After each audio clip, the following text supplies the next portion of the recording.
নমস্কার বন্ধুরা, আমি গায়ত্রী। প্রত্যেক দিনের মতো আজকেও চলে এসেছি ধানের জমিতে। আজকে দেখুন, ধান লাগিয়ে যাওয়া হয়েছে, মাটি শুকনো হয়ে যাচ্ছে, জলের কোনো সম্ভাবনা নেই। তাই এইখানে কিছু চারা দেয়া আছে। চারাটা লাগাবার মতন হয়ে গেছে প্রায়, কিন্তু লাগানোর মতো মনে হচ্ছে না।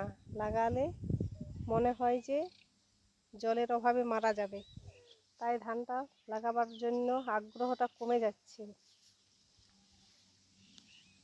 আর এই যে এখানে জলা জমিতে কিছু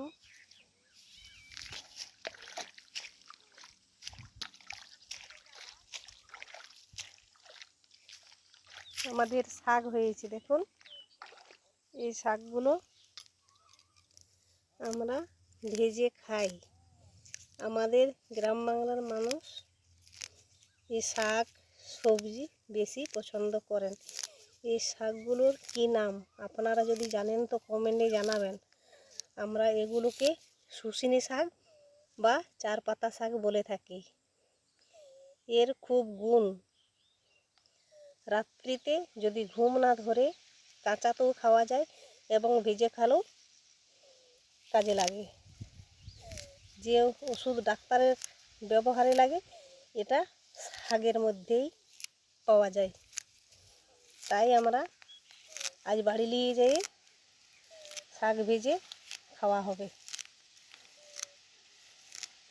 প্রচুর শাক হয়েছে, খুব সুন্দর, কচি কচি নরম নরম, একদম ডাঁটা নেই।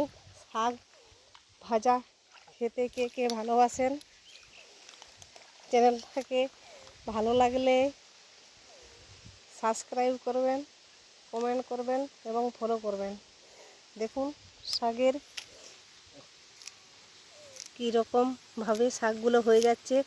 এতে সার ওষুধ কিছু দেয়া নেই। এগুলো জলা জমিতে এদের জন্ম হয়।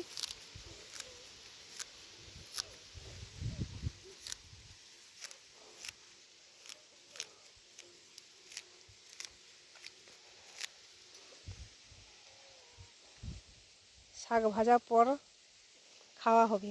আর কিছু কিছু মানুষ কাঁচাতেও খায়, যাদের শরীরের অসুবিধা থাকে, রাত্রিতে ঘুম ধরে না, তাই। আজ এই পর্যন্তই রাখছি।